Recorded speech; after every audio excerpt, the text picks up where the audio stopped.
So Amana Investments is the holding company of Amana Contracting Group, and Amana Contracting Group has been in the region since 1993.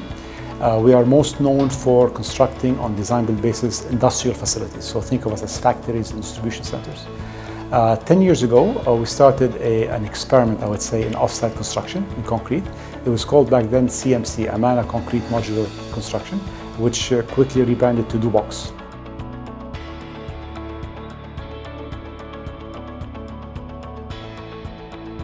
So off-site construction is really a tricky thing, because what you're doing is you're pre-designing everything before taking it to site. So you have to make sure that the design is 100% approved by all stakeholders.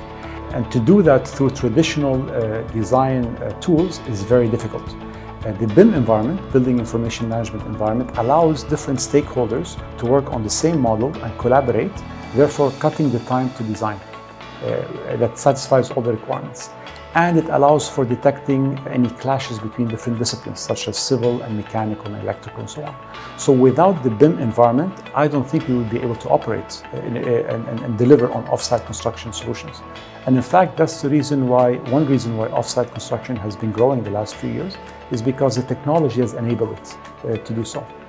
And the advantage of off-site construction is multiple, and we can go into it later on if you'd like, but it's certainly enabled by the BIM technology. So the sector, I'll take it as sector at large, construction is beginning to wake up about the digital revolution. So we're getting Uberized in a way. That's happening more in the US than here, but it's happening quickly.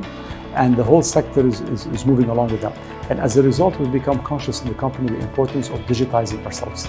A main cornerstone of that is the BIM model, absolutely, and utilizing the various functionalities of it and making it a platform within, a centerpiece within the execution of the project itself.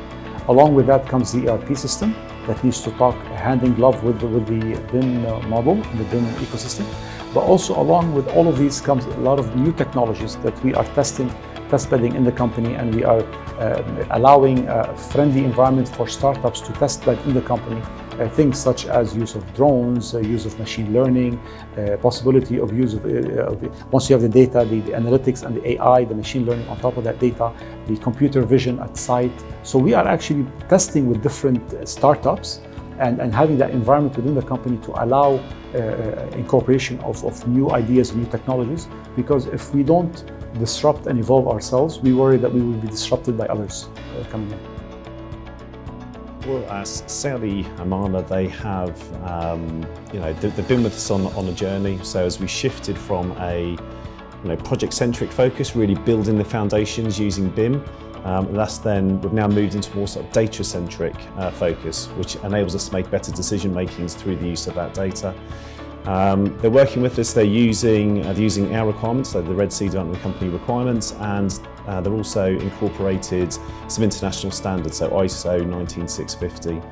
And by working in that way, what it's really done is enabled us to collaborate with our project partners in a much better way. We're able to drive some consistency in the ways that we work, and it also allows us to automate. So we're able to automate a number of our processes, automate some of the processes that we've got with our project partners.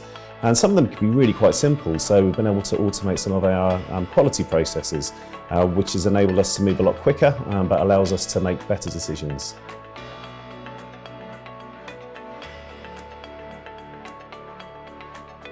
So if you go to the site now, it's massively different for a conventional site built in a traditional manner. You'll see very limited materials laid down on the site, so limited laydown areas, because materials are delivered as completed units and put in position on arrival. You see a lot less waste materials building up on site, causing health and safety potential risks and concerns, and the speed of construction is accelerated as a consequence. So a lot of advantages in off-site manufacturing, and something we're entirely wedded to for the larger project in addition to residential units in the coastal village.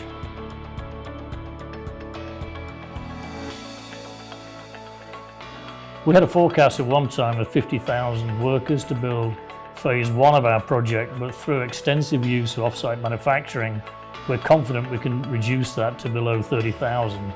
So, reducing by 40% of our original forecast. There's a huge advantage in health and safety. There's a lot less working at height. These units are fully constructed, they're craned into place.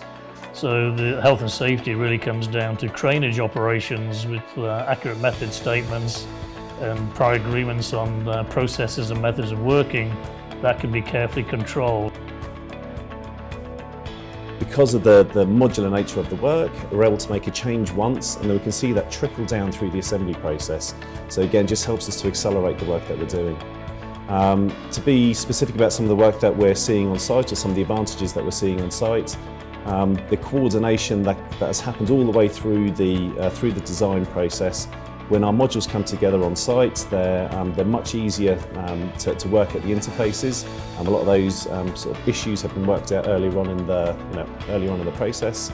And we're also able to see how simulation is improving the work that we're doing on site. So we're able to simulate the modules coming to site and see how that works logistically, so we get them into the right place at the right time.